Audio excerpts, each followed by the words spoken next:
Gotta see Bob Saget live in Cheyenne tonight. Plus, got the table saw fixed, and we're back to the truck remodel. All on this episode of the Clutch Trucker Channel. Hey YouTube, Clutch Trucker here. Thanks for tuning in to another edition of the Clutch Trucker Channel. Sorry, no Rusty on the opening tonight. It's 12:40 a.m. We got back just not too long ago from the Bob Saget show. Yeah, he was coming through Cheyenne. He's got a couple of gigs in Denver at the Comedy Works Friday and Saturday. So, local producer here in town said, "Hey, let's see if we can get him up here for Thursday." And he had two shows. The first one was sold out at 7, the 9 o'clock. They still had a few tickets available before the show. I know we booked it like last week, so we were able to get a nice, great table right up front.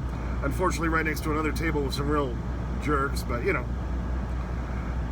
There should be a limit on the amount of alcohol sometimes, you know what I'm saying? But anyway, great show. A guy named Mike Young, the Mike Young, opened up for Bob Saget. He was funny. I hadn't heard of him before, but put on a great show. As a matter of fact, they said you couldn't video any of Bob Saget stuff because he's out here basically boning up for a new special that's going to be probably on HBO or Comedy Central or something.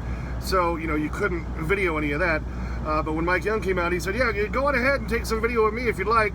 So I got a little snippet of him. Let's take a look. Do have to set this up. He was talking about COVID-19 and how it's been so hard to get out there and do shows and so forth, and that's what led into this. Although I know Cheyenne, you guys are like, this shit didn't even happen. Yeah, you guys are next level country over here. We got our guns, we got our elk, give me my jerky. God bless you guys. Yeah, he was very funny. I could have watched a lot more of him, but he was the front guy, and so I had to get out of the way for the headliner, which is Bob Saget. And speaking of some, when I said I was going to be going to this show the other night, somebody said in the comments, "Please, want to see some video of downtown Cheyenne?" So got some video of us waiting in line and checking out the marquee with Bob Saget's name on it and everything before we went in. If I could speak, here we go. I got a request for some video of downtown Cheyenne. Here we are in downtown Cheyenne. And look, Bob Saget at the Lincoln Theater. Tron. Right over there is the Depot Plaza.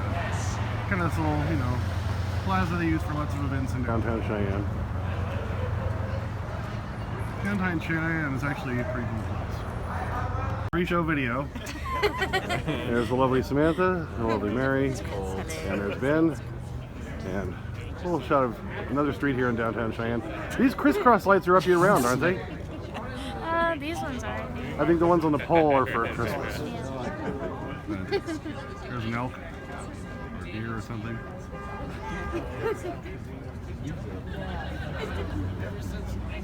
Somebody requested some video of downtown. So. All right, so we're excited for the show? Sure. Yes. This is inside the venue, the Lincoln Theater. Used to be most recently a Super Saver movie theater kind of thing, and they converted it back to a full theater. It does have a balcony. It's a really nice place. They do lots of music venues here, and as occasionally, like happened tonight, some comedy coming through. So it's a really nice theater. I think built in 1928, something like that. It was really great because here in Little Cheyenne, Wyoming, we don't get a lot of big shots coming through. And, Bob Saget's a big shot. He was on the, show Full House. He was a stand-up comic for years before he even got that gig. He's been a writer, a director. He's been in movies. Funny guy. And he used to write for Entourage, which I didn't even realize. He brought that up in his act. So it's nice to get a big shot coming through. About all we get in Cheyenne is we'll get some big country acts that come through for the Cheyenne Frontier Days every summer. But, I'm really into comedy, and otherwise we got to drive down to Denver or something to see a show. So it was great that he came through Cheyenne. Bob, thanks so much. It was an awesome show, and we had a great time. All right, now onto the meat of this video, since this is another sleeper remodel update. This is like, 47? I know, it's ridiculously how long this project is taking me. I'm sorry, but I want to do it right. Finally got the table saw working again. I'll show you trying to fix that. Okay. Managed to get the old saw blade out, the old cartridge out. Here's the old cartridge. Look at that. Imagine if that had been fingers. This is aluminum. It just tore right through that. You see how it's sprung up? The new one is not. You plug it in, it's got electronics inside. And that's part of the whole safety system. And look, that's what happened to the old blade when it went into this one. Alright. Best I can tell, I got the new cartridge in down there and I got it in correctly. Got that little red key back in it. So now we'll just put on the new blade. Yep, you can hear it going away and whirring. It is spinning right now. That's why you can't see the teeth on it. But yep, new blade is in, new cartridge is in, table saw is working again. I didn't completely kill it.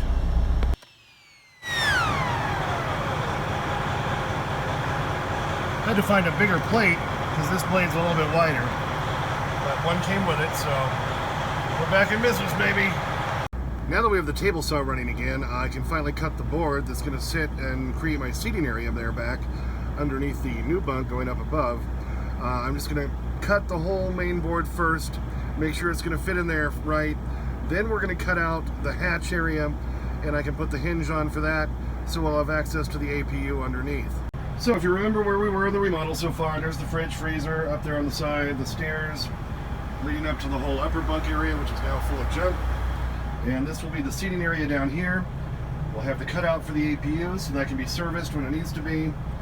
Cabinet's going to be built in back there. Closet's going to be there. Sink's going to be right there. And of course my coat is sitting over the piece de resistance.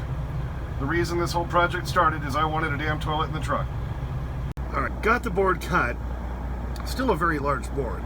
40 inches by 41 3/4 inches square to go in the space back there. And I forgot about notching out the little corner, so instead of hauling it back out the truck because it was hard enough to get in here, I'm just going to use the little multi-tool to try to notch out the corner, so hopefully it'll sit flat. Then from there I can mark where the hatch is going to go. My wife and son have to get up really early at 5 a.m. because my son has a speech tournament, and I think Rock Springs he's going to this weekend. So they're leaving early tomorrow morning, and then so my wife has to take him in and drop him off early, and so she's got to get up early. So I'm respecting their wishes and not disrupting them, so I figure I might as well keep working into the night. Not near as cold as it has been. It's actually not too bad tonight. Yeah, warmer now at like 2 a.m. than it was at 11 p.m. last night when it felt like 4. Okay, got that little corner notched out thanks to the good old Ryobi multi-tool. That thing has been so useful in this project, it's freaking ridiculous. Alright, we'll see if I can drop that down now.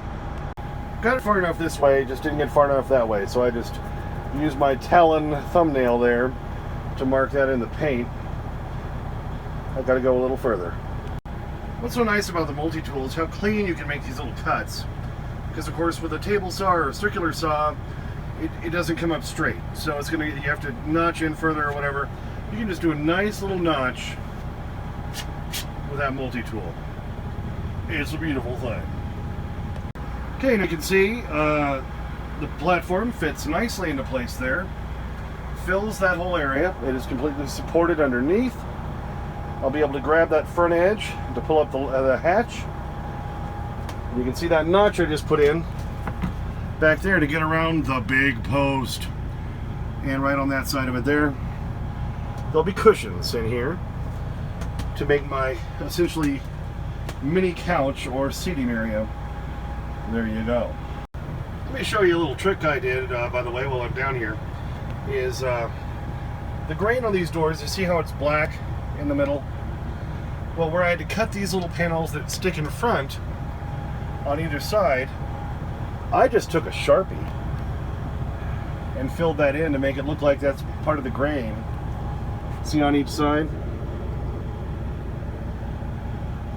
So it looks like that's where the grain portion was going around the corner. And I did the same thing right up there. Just kind of makes it look a little bit better.